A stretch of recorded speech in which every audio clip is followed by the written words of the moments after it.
Bismillahirrahmanirrahim.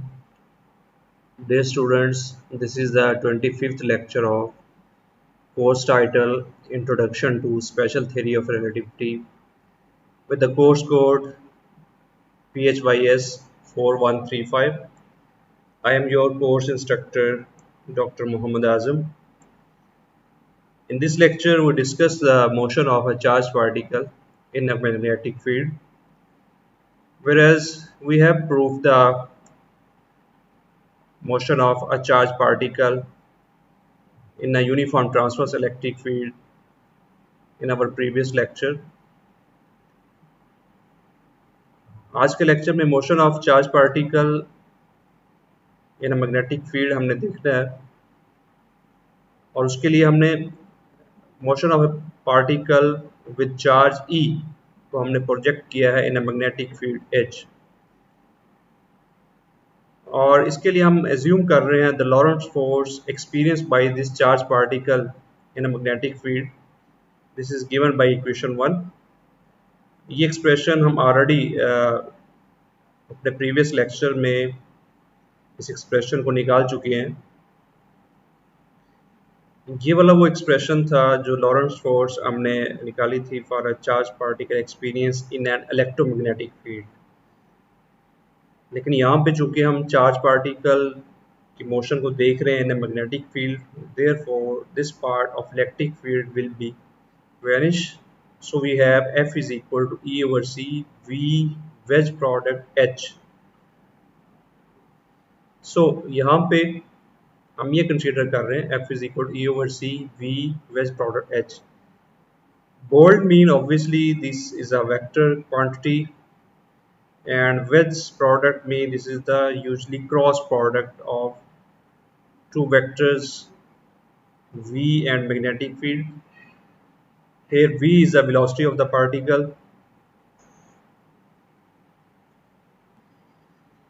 Also, force is defined by rate of change of momentum. Therefore, the left hand side of equation 1 can be written as dP over dt, which is given by equation 2, where P is the momentum of the charged particle. We take the scalarly dot product with P to equation 2, which is shown here. P dot dP over dt is equal to E over C P dot V wedge product H equal to 0. Right hand side जो है वो 0 हो रही है और उसकी वजह बड़ी सिंपल है, बिकॉज P को हम लिख सकते हैं एज ए लीनियर मोमेंटम के तौर पे mv, और चूंकि m जो है वो कांस्टेंट है और स्केलर ट्रिपल प्रोडक्ट में जब दो वेक्टर सेम होते हैं या कोप्लेनर होते हैं तो हम उसका scalar triple product equal to 0 लिखते हैं. और you can say the necessary and sufficient condition for scalar triple product to be 0 is that the vectors are coplanar. So वो यहाँ पे आप जब P को mv से रिप्लेस करेंगे तो V जो है वो कोप्लेनर हो जाएगा. That's why right hand side of this equation is equal to 0. और इसको आप लिख सकते हैं as a dP square over dt.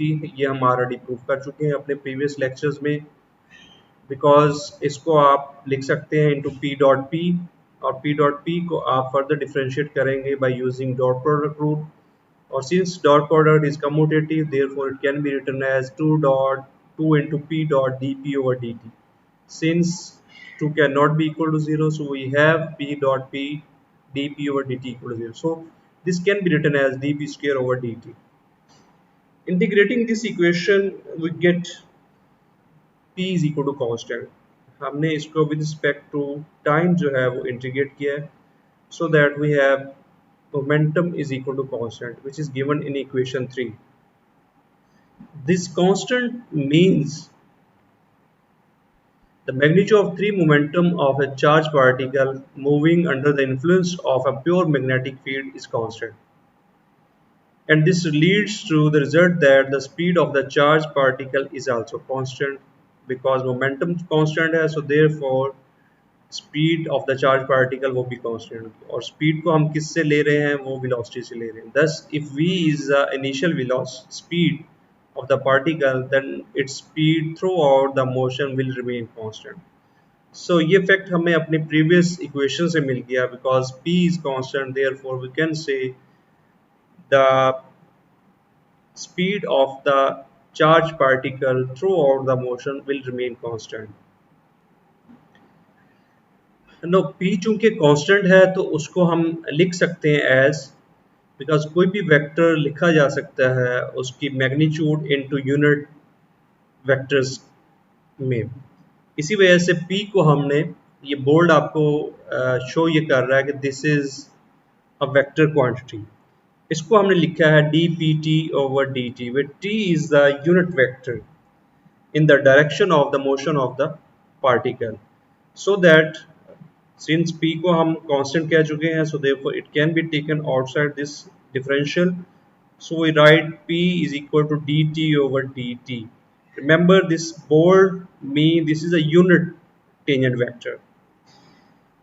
इसको फर्दर हम लिख सकते हैं in terms of arc length, और उसके लिए हमने चेन रूल अप्लाई किया है, सो dt over ds into ds over dt. Here we write ds over dt is equal to v over rho and dt over ds is equal to n, और n यहाँ पे चूंकि left hand side vector quantity है तो यहाँ पे n जो है वो वेक्टर है, इसको हमने इसीलिए यहाँ पे बोल्ड शो किया है। Here s क्या है, s is the distance measured along the trajectory from some fixed point on it, and rho is the radius of curvature of the trajectory at the position of the particle. N is a unit vector along the principal normal of the trajectory. ds over dt is the speed of the particle, and we have made use of the fact that dt over ds is equal to n over rho. Using equation 4 in 2, we have आपके पास equation 2 जो थी वो in terms of dp over dt e over c v wedge product h था, और अभी जब हमने dp over dt को इन terms of radius of curvature लिख लिया है, तो हम dp over dt की वैल्यू यहाँ पे इक्वेशन 2 में यूज करेंगे by using equation 4. So therefore equation 2 can be written as p v over rho n is equal to e over c v wedge product h. चूंकि हम ये कह रहे हैं कि ये एक स्केलर प्रोडक्ट है, वेक्टर प्रोडक्ट है, तो हम इस वेक्टर प्रोडक्ट को या क्रॉस प्रोडक्ट को ओपन करेंगे, so that we have v into h into sine of the angle between v and h into unit vector n. और जब हम इसकी मैग्नीट्यूड लेंगे, since n is a unit vector, so therefore its magnitude of this equation will be p v over rho is equal to e over c v h sin theta. If theta is the angle between velocity of the charged particle and the magnetic field, so the radius of the curvature of the trajectory is therefore written from this equation, that is rho is equal to Cp over EH sin theta, where V जो है वो can be cancel out from the both sides. Now अगर हम इस equation 5 में देखें तो हमारे पास राइट हैंड साइड पे C भी कांस्टेंट है, मोमेंटम को हम ऑलरेडी प्रूव कर चुके हैं, this is constant, sine theta ये ऑलवेज एक कांस्टेंट इसका रिजल्ट आता है, ई भी यहाँ पे एक फिक्स चार्ज है। सिर्फ और सिर्फ इस राइट हैंड साइड को अगर हमने ये शो करना है कि ये सारी की सारी एक कांस्टेंट क्वांटिटी है, तो हमें ये शो करना होगा कि एच जो है वो भी यूनिफॉर्म है। सो वंस अगर हम ये शो कर दें कि एच जो है या मैग्नेटिक फील्ड जो है वो एक यूनिफॉर्म मैग्नेटिक फील्ड है, so that right hand side जो है हम इसको कह सकेंगे कि this is a constant. So once right hand side constant हो जाती है तो हम ये कह सकेंगे कि रेडियस ऑफ कर्वेचर जो है वो भी कांस्टेंट है। सो नेक्स्ट हमारा पूरा जो एक्सरसाइज होगा, we have to show that the magnetic field is uniform. So we show that if the magnetic field H is uniform, then the angle theta is constant. For this, multiply equation 2 by H. अब equation 2 आपके पास again, अगर हम equation 2 को देखें, आपके पास equation 2 जो है वो in terms of dp over dt is equal to E over C V wedge product H है. सो अगर हम H के साथ डॉट प्रोडक्ट ले लें इसका, तो अगेन जैसे हमने यहाँ पे P के साथ स्केलरी प्रोडक्ट लिया था तो ये राइट हैंड साइड जो है वो 0 हो गई थी. इसी तरीके से अगर आप H के साथ स्केलरी प्रोडक्ट लेंगे, तो again by using the fact that the scalar triple product is coplanar, so therefore right hand side P again 0 हो जाएगी because the vector H is coplanar. So we have on the left hand side H dot dp over dt, जो कि यहाँ पे अभी हमने ये लिखा है. So ये equal to 0 क्यों आया? Because of the fact using that necessary and sufficient condition for scalar triple product to be 0 is that the vector must be coplanar. So यहाँ से हम इसको लिख सकते हैं अगेन इस P को एज ए पी टी, वे P जो है वो कांस्टेंट होगा, जैसे हमने प्रीवियसली मोमेंटम को लिखा था P इंटू टी, वो T is a unit tangent vector था और P कांस्टेंट था, तो हम इसको लिख सकते हैं P as P into T unit vector, where P चूंकि हम कह रहे हैं कि कांस्टेंट है और constant can be taken outside the differential, and since constant can not be equal to 0, therefore we have H dot dt over dt equal to 0. और इस इक्वेशन को हम लिख सकते हैं in terms of complete differential, that is d over dt h dot t. ये उसी तरह से लिखा जा सकता है जैसे आपने अभी प्रीवियसली p स्क्वायर को लिखा था, जैसे हमने इसको लिखा था dp square p dot dp over dt को इस फॉर्म में लिखा था. तो चूंकि ये डॉट प्रोडक्ट कम्यूटेटिव होता है तो इसको हम टोटल डिफरेंशियल में लिख सकते हैं d ओवर dt के फॉर्म में. यही कंसेप्ट हम यहाँ पे यूज कर रहे हैं. तो इस h dot dt over dt को हम लिख सकते हैं d into h dot t over dt, because it can be written as h dot dt over dt plus t dot dh over dt. और इसको हम, इसकी एक वजह ये है कि बिकॉज जब आप लिखेंगे इसके ऊपर प्रोडक्ट रूल लगाएंगे h dot dt over dt, तो अगर आप प्रीवियस स्लाइड पे जाएं तो आपको यहाँ पे नजर आ रहा है कि ये h dot dt over dt 0. सो ये 0 होने की वजह से बाकी जो आपके पास आएगा t dot dh over dt, क्योंकि जब इसका प्रोडक्ट लेंगे this will be equal to h dot dt over dt, वो प्रीवियस इक्वेशन की वजह से 0 हो जाएगा, plus t dot dh over dt. तो इसी वजह से चूंकि फर्स्ट टर्म 0 है, देयरफॉर उसको हम लिख सकते हैं dh dot t over dt equal to 0. Integrating this equation with respect to time we get h dot t equal to 0, और चूंकि इंटीग्रेट कर रहे हैं तो ये कांस्टेंट आएगा. अगेन आप इसका डॉट प्रोडक्ट ओपन करेंगे और हम ये कहते हैं कि theta is the angle between h and t. Since t is a unit tangent vector तो उसकी मैग्नीट्यूड जो होगी वो 1 हो जाएगी. Therefore we write as h cosine theta is equal to constant. So this whole product is equal to constant, that mean theta is equal to constant. और ये basically यहाँ तक हम कैसे पहुंचे हैं, बिकॉज हमने पीछे ये शो कहा था कि हमने थीटा को कांस्टेंट शो करना, उसको हम ये यहाँ से बेसिकली ये प्रोसेस शुरू हुआ. और ये इनसाइड द डिफरेंशियल क्यों आया है, बिकॉज हम ये एज्यूम कर रहे हैं यहाँ पे कि यूनिफॉर्म मैग्नेटिक फील्ड है. अगर ये यूनिफॉर्म नहीं होती तो फिर इसका डेरिवेटिव जो था वो भी 0 हो जाना है. यूनिफॉर्म होने की वजह से dh dot t over dt हमने इसको लिख दिया. सो चूंकि ये यूनिफॉर्म है, therefore cosine theta equal to 0, that mean theta equal to basically constant के इक्वल आया यहाँ से। इसका मतलब क्या है कि all the quantities on the right hand side of equation 5 are constant, therefore rho is also constant, so that the path of the charged particle in a uniform magnetic field is a circular helix. Constant होने की वजह से उसका radius of curvature हमने क्या है कि magnetic field का जो पाथ बन रहा है वो एक सर्कुलर हेलिक्स बन रहा है।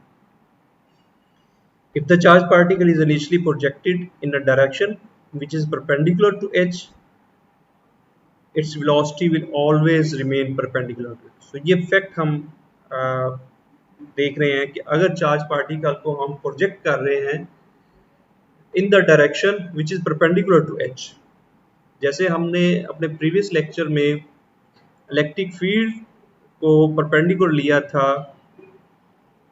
उसके मोशन ऑफ द प्रोजेक्शन के, क्योंकि ट्रांसवर्स इलेक्ट्रिक फील्ड थी।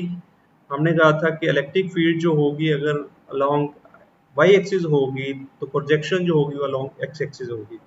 सो यहाँ पे हम ये कह रहे हैं कि the charge particle initially projected in a direction which is perpendicular to H, that mean उसकी वेलोसिटी जो होगी वो भी परपेंडिकुलर होगी उस मैग्नेटिक फील्ड के। देयरफॉर थीटा जो होगा वो 90 होगा। सो अगर ये थीटा 90 हम इक्वेशन 5 में यूज करें, और इक्वेशन 5 हमारे पास जो है वो इन टर्म्स ऑफ है rho is equal to C P over E H sine theta. So sine 90 जो होगा वो 1 हो जाएगा। In that case we have rho is equal to C P over E H आ जाएगा। सो ये आपके पास वो फॉर्म बन जाएगी when we use theta equal to 90।